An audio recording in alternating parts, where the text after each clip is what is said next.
Hai Smart Traders and Investor, kembali lagi bersama saya Kadek Mertayasa di channel IYUK Nabung Saham.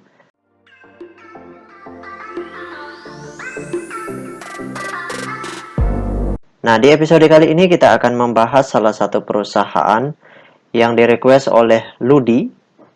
Kode sahamnya KKGI, nama perusahaannya yaitu PT Resource Alam Indonesia Tbk.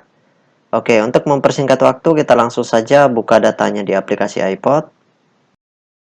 Jika Anda menyukai konten-konten kami mengundang Anda untuk mengklik tombol like dan subscribe agar Anda mendapatkan video terbaru kami setiap minggunya. Nah, selanjutnya kita ganti kode sahamnya di sini KKGI.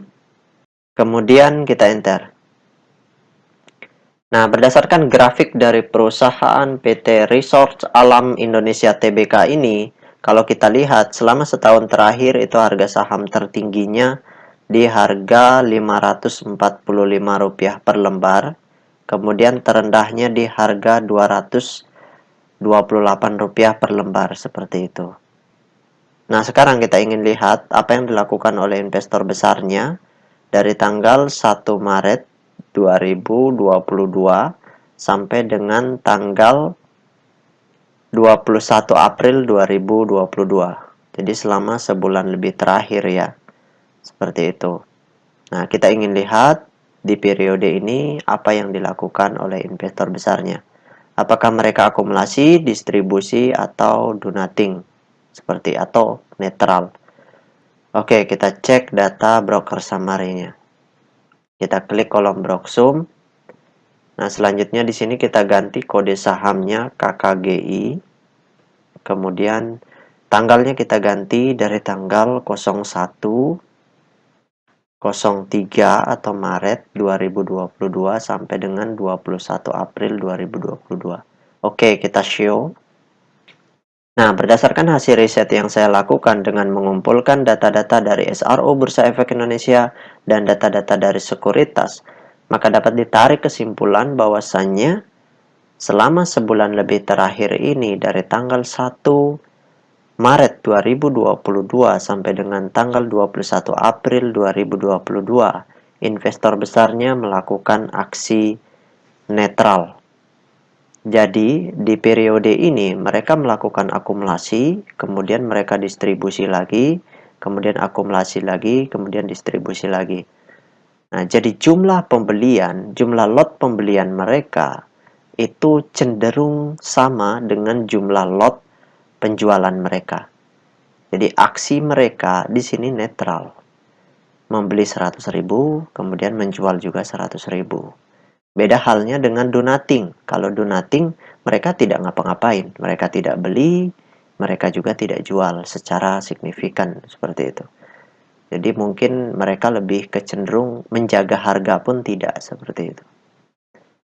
Jadi do nothing juga sangat diperlukan kalau bagi yang mengerti dengan konsepnya. Oke, jadi kesimpulannya netral. Sekarang kita tutup data broker summary-nya. Nah, selanjutnya kita cek data peta kepemilikannya. Tapi sebelum itu, bagi rekan-rekan investor, jika ada yang ingin ditanyakan atau ada yang ingin di-request, silakan komen di kolom komentar, nanti saya akan buatkan videonya secara khusus. Untuk rekan-rekan yang ingin bergabung di grup channel Telegram kami, silakan klik linknya ada di kolom deskripsi. Di grup channel Telegram kami, rekan-rekan bisa bertanya seputaran akumulasi maupun distribusi dari investor besar di sebuah perusahaan yang rekan-rekan miliki atau yang rekan-rekan sedang pantau seperti itu. Nah, selanjutnya kita bahas data peta kepemilikannya. Nah, berdasarkan dari hasil riset yang saya lakukan dengan mengumpulkan data-data dari SRO Bursa Efek Indonesia dan data-data dari sekuritas, maka dapat ditarik kesimpulan bahwasannya 89,8%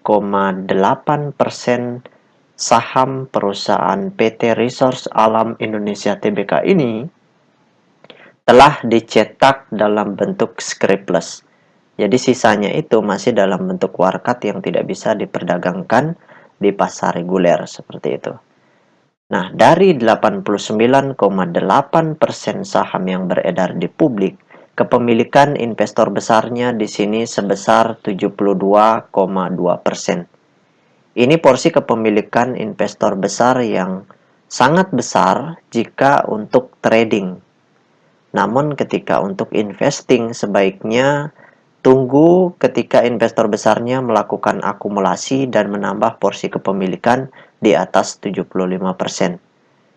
Jika digunakan untuk investasi dalam periode yang agak panjang, mungkin 5-10 tahun. Seperti itu. Tapi tetap Anda harus memperhatikan data peta kepemilikan. Ketika ada salah satu investor besarnya yang keluar dalam jumlah besar, sebaiknya dipertimbangkan jika ingin investasi jangka panjang di perusahaan tersebut. Nah, sedangkan kepemilikan retail di perusahaan ini itu sangat kecil, yaitu sebesar 7,2%. Ini porsi kepemilikan retail yang sangat kecil, sehingga harga sahamnya sangat mudah untuk di-markup oleh investor besarnya. Seperti itu, karena ada sedikit retail di sini yang mengganggu aktivitas dari investor besarnya yang bisa ngehajar investor besarnya. Jadi kalau banyak retail di sini, ketika investor besarnya markup, bisa jadi retail yang profit taking, seperti itu. Dan itu akan menguras modal dari investor besarnya. Nah, jadi kesimpulannya, karena perusahaan ini masih dalam tahap netral aksi mereka, sebaiknya tunggu terjadi akumulasi atau distribusi bagi rekan-rekan investor yang membeli di harga bawah, ya. Mungkin bisa mempertimbangkan untuk menunggu aksi investor besarnya selanjutnya.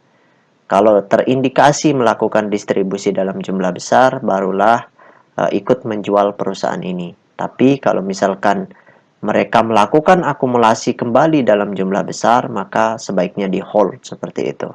Karena itu menandakan kepentingan mereka akan bertambah besar, sehingga mereka bisa markup lebih besar, seperti itu. Lebih tinggi harga sahamnya akan naik.